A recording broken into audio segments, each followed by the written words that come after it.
ساتھ بہت خوشخطی میں لکھنا شروع کر دے تو پھر اس کی زندگی ایسی عذاب میں پڑ جاتی ہے کہ وہ کبھی بدخط ہو ہی نہیں سکتا. تو ہماری بھی سب سے بڑی الجھن یہ ہے کہ ابتدا میں 2-3 اچھے ڈرامے لکھ دیے، اب کتنا بھی زور کیوں نہ لگائیں کہ ہمیں معافی دیں، ایک آدھ برا ڈرامہ بھی لکھنے کی اجازت دیں، اب لکھا نہیں جاتا، پکڑے جاتے ہیں. اور یہ بہت بڑا عذاب ہے انور، جس سے نکلنا اب ہمارے بس کا روگ نہیں رہا. اچھا بانو، تو آپ ایک بات بتائیں. جی فرمائیے. کہ آپ نے ٹیلی ویژن پہ لکھنا شروع کیا میری ڈائری سے. جی پہلی سیریز آپ کی. جی پہلی سیریز. پھر لگن اپنی اپنی آئی، پھر آپ کے 2 پنجابی ڈرامے سیریز آئی وہ. جی جی پھر تماثیل، جی پھر یہ ڈرامے جو لانگ پلیز آ رہے ہیں. جی تو آپ کا ایک اپنا سٹائل ہے بالکل لکھنے کا. جی مگر پچھلے جو چند ڈرامے آپ کے ہیں، لوگوں کا یہ خیال ہے کہ تھوڑا سا اثر اشفاق صاحب کا سٹائل کا آپ پہ آ رہا ہے. میں سمجھتی ہوں کہ اشفاق صاحب پر میرا اثر ہے. اچھا، یہ جب آپ ڈرامہ دونوں لکھتے ہیں گھر میں، جی تو کسی صاحب نے مجھ سے کہا کہ 2 ادیب ایک گھر میں رہتے ہیں، دونوں ڈرامے لکھتے ہیں، تو جیسے اسکول میں بچے اپنے ہاتھ چھپا کے لکھتے ہیں کہ کوئی جی. دوسرا نہ دیکھ لے، تو آپ دونوں بھی کچھ ایسی کرتے ہیں؟ ایسی کچھ کیفیت ہوتی ہے، لیکن جی چوری چوری ضرور ایک دوسرے کا اسکرپٹ دیکھ لیتے ہیں. دیکھ لیتے ہیں. جی اچھا اشفاق صاحب، جی پھر آپ کے بارے میں کچھ کہنا. ہر کوئی جانتا ہے کہ آپ کس طرح لکھتے ہیں، کیسی سیریز. یقین نہیں آتا آپ کی پہلی سیریز تھی. جی، اس سے پہلے آپ کا جو فرسٹ پلے آیا ہے تقریب امتحان، یہ ٹیلی ویژن ہمارے یہاں آنے کے کتنے دنوں بعد آیا؟ یہ فوراً ہی بات، یعنی ٹیلی ویژن آنے کے دوسرے ہی ہفتے.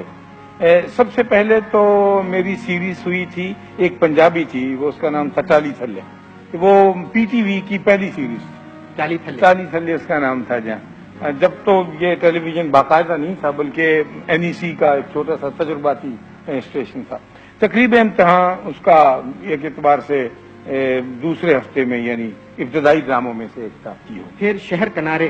جی شہر کنارے، ٹنٹنی ٹنٹنا. جہاں وہ بڑی دیر کی باتیں ہیں. اب آپ کہاں کی یاد دلا رہے ہیں کہ پتہ نہیں کیا کچھ. میں آپ کو یاد اس لیے دلا رہا ہوں کہ میں آؤں گا اور ڈراموں پر. اچھا، تو اس زمانے میں مسلے نے وہ بچوں کے پروگرام کے لیے ٹنٹنی ٹنٹونا ایک گیت تھا، بہت پاپولر تھا اس زمانے میں. تو میں نے شہر کنارے ایک سیریز لکھی تھی، اس میں 2 کیریکٹر تھے، ایک نوکر اور ایک نوکرانی.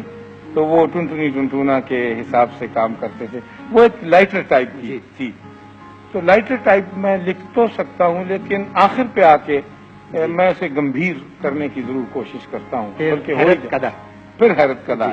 حیرت قدا وہ چیز تھی جو اپنے وقت سے بہت پہلے آ گئی، کو تقریباً 12-13 برس پہلے. یعنی یورپ والے اب حیرت قدا کے پاس پہنچے ہیں. اب ہمارے یہاں ایسی سیریز آنے لگے ہیں جس میں انکینی، سپر نیچرل یہ ایلیمنٹ اب آنے لگا ہے، اور ولایت کے لوگ اس کے بارے میں سوچنے لگے ہیں کہ یہ ان نون کی دنیا کیا ہوتی ہے، ایسے کیوں ہو جاتا ہے. تو یہ سب سے پہلے فخر پی ٹی وی کو حاصل ہے کہ اس نے حیرت قدا کے عنوان سے 26 سیریز دیے، ایسے مختلف ایپیسوڈ جو بڑے ہی قابل توجہ تھے. اور میری آرزو ہے کہ وہ پھر دوبارہ ہو. جی، پھر ٹیلی ویژن کی سب سے بڑی سیریز کہہ سکتے ہیں اونچے برج. جہاں اس اونچے برج لاہور میں، اس اعتبار سے کہ وہ لانگیسٹ سیریز پاکستان ٹیلی ویژن کی اب تک. تو اس میں بھی ہمارے معاشرتی مسائل اور لاہور کی معاشرتی زندگی کے ارد گرد کی کہانی ہے. اس کے بعد شہر آرزو آیا. شہر آرزو کے بعد اب چلتے چلے ایک محبت. یہ جو سیریز تھی اس نے تو ہنگامہ مچا دیا. اصل میں انور، یہ سیریز میں لکھنے نہیں جا رہا تھا. یہ مجھ سے زبردستی لکھوائی گئی کہ میری ایک کتاب ہے افسانوں کی، میرا اولی مجموعہ، اس کا نام ہے ایک محبت 100 افسانے.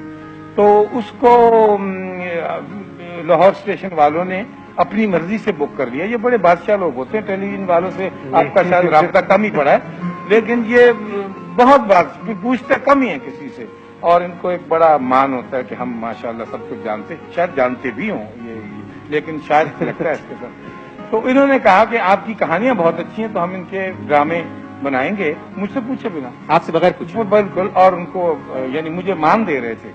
تو جب مجھے یہ بات پتا چلی تو میں نے کہا بابا خدا کے لیے کہانی کا کبھی بھی اچھا ڈرامہ نہیں بن سکتا، باوجود اس کے کہ دنیا میں بہت سی اچھی اچھی کہانیوں کے پلیز اور فلمیں بنی ہیں، لیکن بنیادی طور پر کہانی ہوتی ہے اور ڈرامہ ہوتا ہے. تو پھر میں نے کہا اچھا چلو یہ نام آپ نے اپروو کر لیا تو میں آپ کی خوشی کے پیش نظر نئے سرے سے ڈرامے لکھ دیتا ہوں جو اسی عنوان کے تحت. تو سب سے پہلے میں نے وہ قرۃ العین لکھا, جی. پھر اور بے شمار اس کے ساتھ ساتھ چلتے. پھر آپ کی بڑی کنٹروورشل سیریز جی اور ڈرامے. جہاں دراصل اور ڈرامے میرے اصلی پیارے اور مجھے سب سے محبوب ہیں. وہ انشاءاللہ اب تو ذرا فضا ایسی تھی نا, لوگ لڑائی میں کے موڈ میں تھے. یوں مجھے اچھا بھی لگتا ہے جب لڑنے آتے ہیں, بجائے داد دینے کے مجھے لڑائی والے آدمی زیادہ پسند ہیں. اچھا یہ بتائیں کہ وہ ڈرامے جو تھے ان کا مطلب اس ماحول سے متاثر ہو کے تو آپ نے نہیں لکھے تھے.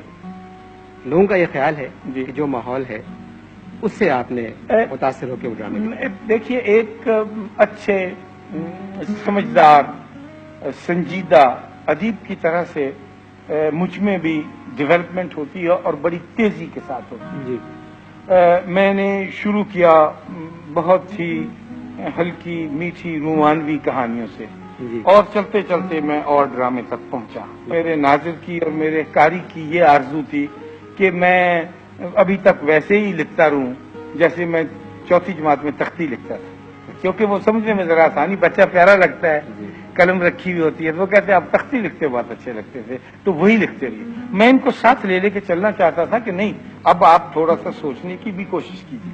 تو وہ میری ڈیولپمنٹ تھی, اس طرف کو جانا. ایک صاحب نے کہا کہ اگر بانو اور اشفاق صاحب کو لاہور سے ہم نکال لیں تو صرف لاہور میں بادشاہی مسجد بچ جاتی ہے, مگر اشفاق صاحب بادشاہی مسجد کو بھی اپنے ڈراموں میں لے آئے. جی میں بالکل لایا, جی. اور بڑے ایمانداری اور خلوص کے ساتھ لایا. میں نے کہا اس شرمندگی سے خود بھی نکلوں اور اوروں کو بھی نکالنے کی کوشش کروں. لیکن میرے ناظرین نے کہا کہ نہیں ہم ابھی نہیں نکلنا چاہتے, آپ اکیلے نکلنے کی کوشش کیجیے. تو کوئی بات نہیں, پھر اگلی دفعہ سے ہی, اس میں کوئی ڈر نہیں. ہم اصل میں کچھ بہت زیادہ شرمندہ ہو جاتے ہیں. مثلا جس آدمی نے جس درسگاہ میں بھی یا جس یونیورسٹی میں بھی آج سے کچھ سال پہلے کہا ہوگا اپنے باپ کی آمد پر کہ یہ آدمی میرے گاؤں کا ملازم ہے, اس وقت سے ہم اپنی تہذیب سے آنکھ چرانے لگے. اچھا بانو پر اس کے بعد اور ڈراموں کے بعد اشفاق صاحب دوبارہ تھوڑی سی واپسی آئی. جی طوطا کہانی. جی جی اس کے بارے میں آپ. جی میرا خیال ہے کہ انہوں نے محسوس کیا ہوگا کہ انہوں نے زیادہ کنین کا ڈوز دے دیا ہے اور لوگ لینا نہیں چاہتے, تو تھوڑا سا اس کے اوپر چینی چڑھانے کا جو پروسیس ہے. جی.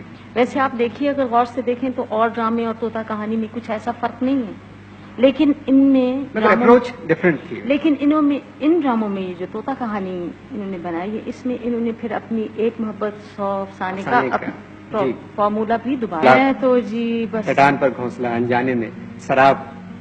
میرا خیال ہے کہ جی یہ ایسے کھیل ہیں کہ میں ان کے متعلق کچھ زیادہ نہیں کہہ سکتی. لوگوں نے پسند کیے ہیں, یہ ان کی میں سمجھتی ہوں بڑی مہربانی. لکھنا کوئی میرا ایسا جس طرح یہ لکھتے ہیں ویسے میں نہیں لکھتی ہوں. میں کوئی ایسے سیریسلی نہیں لکھتی ہوں. مجھے وقت مل جاتا ہے باقی کاموں سے تو پھر میں لکھتی ہوں, اور میں یہ سوچ کر کبھی نہیں لکھتی کہ یہ میں نے کوئی بڑی مارکے کی چیز لکھی ہے اور یہ کلاسیکلز میں شامل ہوگی اور یہ گریک ٹریجڈی کے ساتھ رکھی جائے گی. کبھی مجھے ایسے کوئی وہم نہیں ہوا. مجھے اپنے کام کے متعلق یہ وہم نہیں. جی اس کے بارے میں کچھ کہیں گے؟ ہاں واقعی مجھے بڑا افسوس ہوتا ہے کہ جب اس کو اپنے کام کے بارے میں وہم نہیں ہوتا, کیونکہ تو میں خاص طور پہ بہت کہا کرتا ہوں ان سے کہ تھوڑا سا تکبر جو ہے یہ آرٹسٹ میں ضرور ہوتا ہے, ہونا چاہیے.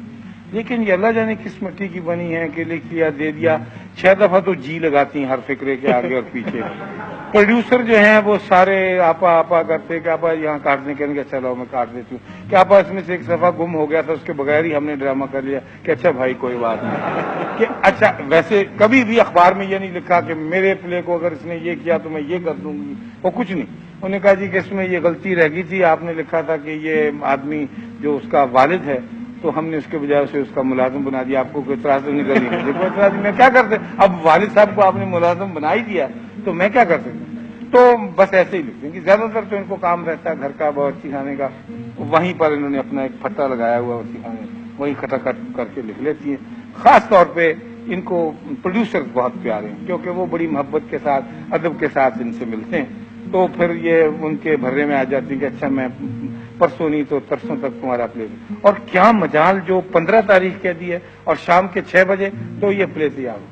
میں تو ذرا ان پہ رکھتا ہوں نا روب دا بابا جی جو ہوتے ہیں. مگر میں نے آپ کو کبھی غصے میں نہیں دیکھا. ایک مرتبہ میں نے غصے میں آپ کو دیکھا اپنی بات میں، جس میں آپ نے کہا تھا کہ غالب کے شعر سمجھنے میں لوگوں کو 100 برس لگے. جوہر بخار پہ آپ نے کہا. جی وہ اس پہ نہیں تھا، لیکن تھی یہ بات. میں نے کہا تھا کہ اگر نہیں سمجھ میں آتی، حالانکہ میرا منہ نہیں ہے کہ خدا نخواستہ میں غالب کا مقابلہ کروں، لیکن جب بھی لوگ یہ کہتے تھے مرزا جان تیش وغیرہ اور جو لوگ تھے سارے مذاق اڑاتے تھے، تو ان باتوں میں وزن ہے اور آپ اسے یقیناً سمجھنے لگیں گے. کوئی ڈیفیکلٹ بات نہیں. کچھ چیزیں یقیناً ایسی ہیں جو، کیونکہ جس وقت ہم کلیشے سے نکلیں گے نا، بندی ٹکی بات سے، جی اس وقت پلے سمجھ میں آنے لگیں گے.